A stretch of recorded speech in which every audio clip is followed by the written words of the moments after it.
Mesdames, Messieurs, bonjour. L'actualité, c'est d'abord cette conférence de presse du mouvement de la défense de la démocratie. Le M2D rend hommage aux victimes des récentes manifestations. Ce sera donc vendredi à travers une journée d'hommage. Il est prévu aussi un téléthon pour soutenir les familles des 11 victimes. Le mouvement M2D réclame la libération de toutes les personnes détenus lors de ces manifestations. Nous suivons le compte-rendu signé Habib Faye Younous Diatta. Annulation des marches prévues aujourd'hui et demain, le MDD appelle à une grande manifestation samedi prochain. Objectif, réclamer la libération des prisonniers arrêtés lors des manifestations. Le mouvement annonce aussi un deuil national à la mémoire des morts, le 12 mars. Le M2D appelle l'ensemble des Sénégalais et Sénégalaises à observer une journée de deuil national ce vendredi 12 mars pour prier partout dans le Sénégal pour le repos de leur âme. Pour marquer cette journée, le M2D appelle les Sénégalaises et Sénégalais à s'habiller en blanc, mettre des foulards blancs sur les devantures des maisons, sur les véhicules, en leur mémoire. Selon le MDD, les manifestations au Sénégal ont fait 11 morts, 590 blessés enregistrés. Un téléthon va être organisé pour soutenir les victimes. On est en train de travailler sur tout ça avec des télés de la place pour que ce soit un téléthon qui soit populaire et national, mais aussi utiliser d'autres supports qu'on connaît, comme l'ouverture d'un compte bancaire et essayer d'utiliser aussi les moyens de transfert d'argent qu'offrent certains opérateurs pour pouvoir le faire. Cependant, après discussion avec les chefs religieux, le MDD va rédiger un mémorandum qui s'articulera autour de 10 points. Le MDD publiera dans les prochains jours un mémorandum de 10 revendications en 10 points.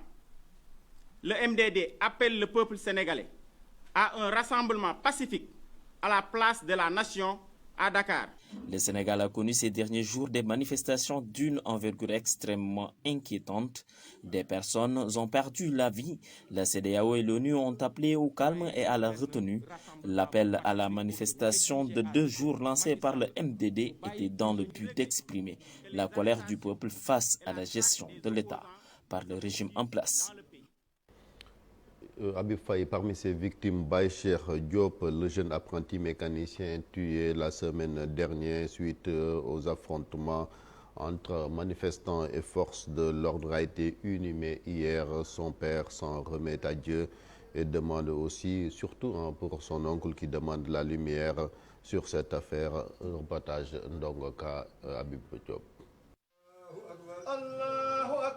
Tout Yeumbeul l'a accompagné à sa dernière demeure. La douleur est immense, mais le père du défunt accepte la volonté divine.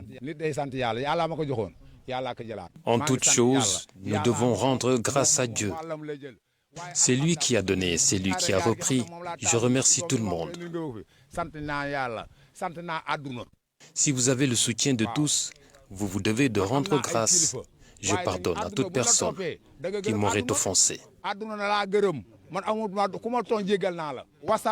Moins fataliste que le père, l'oncle de Baïcher Diop ne décolère pas. Pour lui, la lumière doit être faite sur la mort de son neveu. Nous avons vraiment mal. La douleur nous ronge. Vous savez, quand vous perdez votre fils dans des circonstances banales, nous ne savons même pas comment le jeune a perdu la vie. Et même, ils n'avoueront jamais l'avoir tué par balle. Pourtant, ce sont eux qui l'ont tué.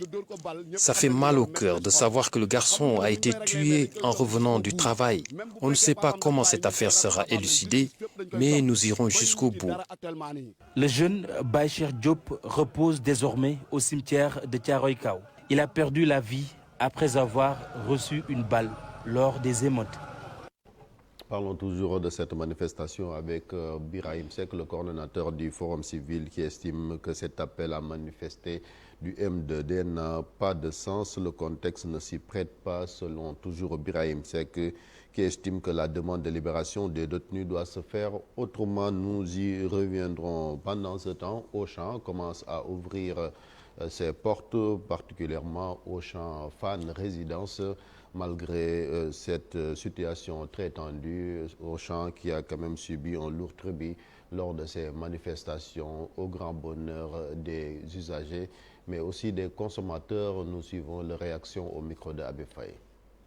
Encouragement parce que def lii nii ce n'est pas facile, ce n'est pas évident, mais encore une fois, ils sont en train de nous démontrer leur utilité publique et tout le bien qu'ils apportent aux Sénégalais. Et aujourd'hui, nous les remercions, mais vraiment du fond du cœur.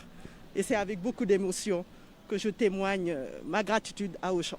Mes courses, bon, vu que ces temps-ci, il y avait les manifestations, les Auchans ont été saccagés, donc on n'avait pas vraiment l'endroit où faire nos courses parce que dans certaines boutiques du quartier, il y a certaines choses qui ne se trouvent pas dans les boutiques. Je trouve que c'est vraiment pas normal. Bon, parce qu'ils pouvaient manifester sans pour autant saccager. Oui. Tout le monde a eu peur. Pour les jeunes, ça nous aide en tant que nous, on est des jeunes. On a beaucoup de choses à réaliser dans notre vie. On est en pays d'émergence. Si on voit ça, on dit que les enfants ne peuvent pas travailler ou bien les jeunes.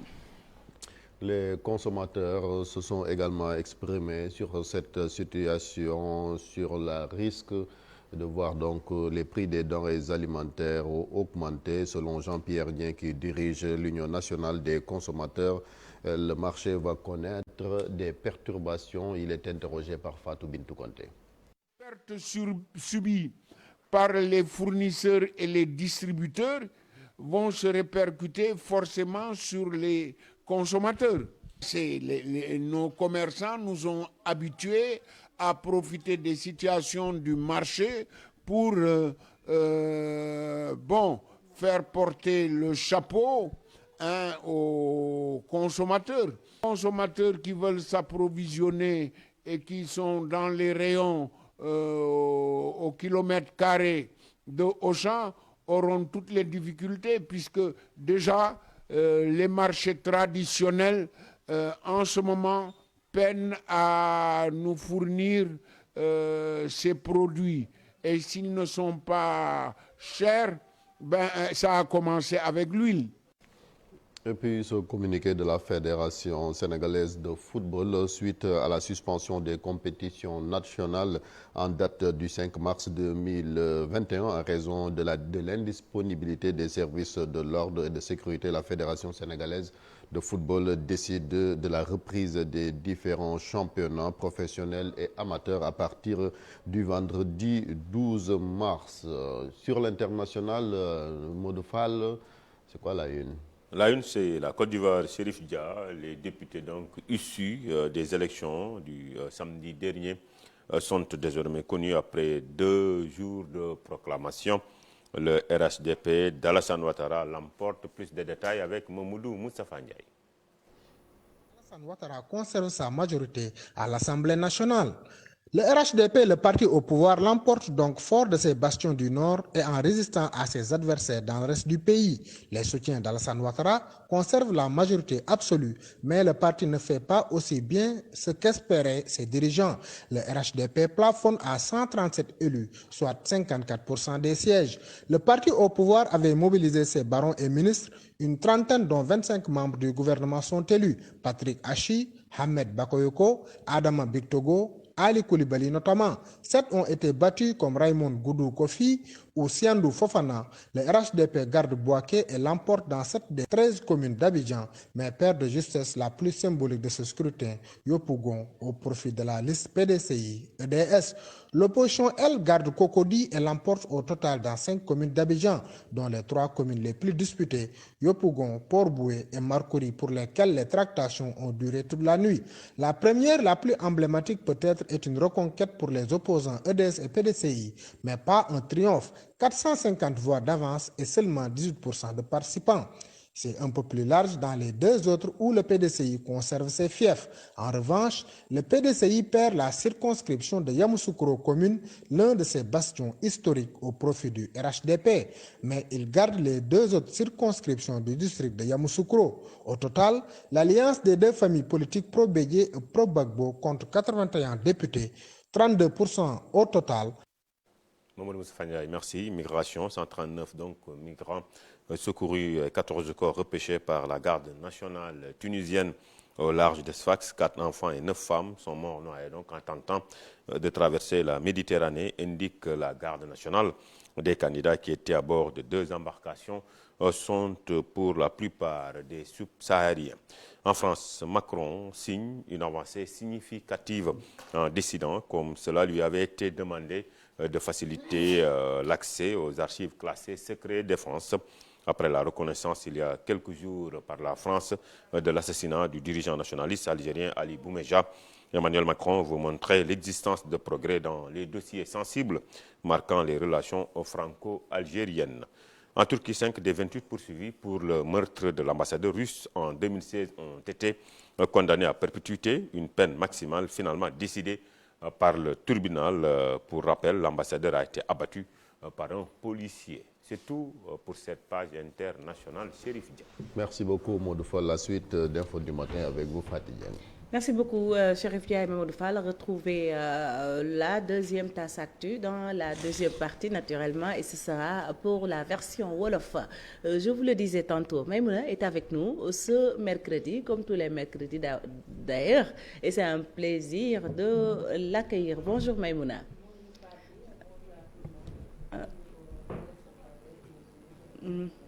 Alors, Maïmouna, que nous retrouvons tout à l'heure. Mortala est avec nous pour la revue des titres. Bonjour Mortala. Bonjour Fatih. Alors, c'est un plaisir de te recevoir. Oui, plaisir partagé Fatih d'être là pour cette revue des titres. Alors, on est d'attaque?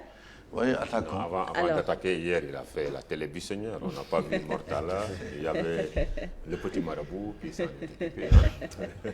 Mortala ne répond pas à la provocation. Mortala ne répond pas à la provocation. Une très belle tenue, Mortala, au passage. Merci. Alors, tout de suite, la revue des titres. D'accord.